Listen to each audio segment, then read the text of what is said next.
Gandang umaga po. Ito po, nagluluto po ako ng arroz pang merienda po mamaya. Ito po.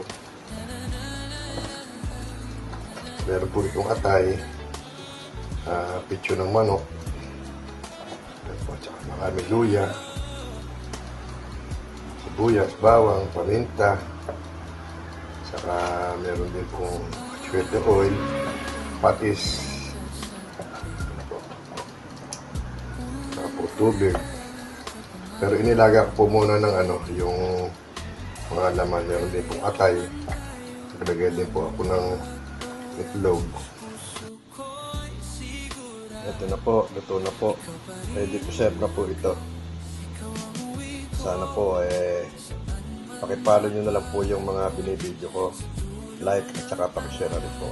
Maraming salamat po sa inyo lahat.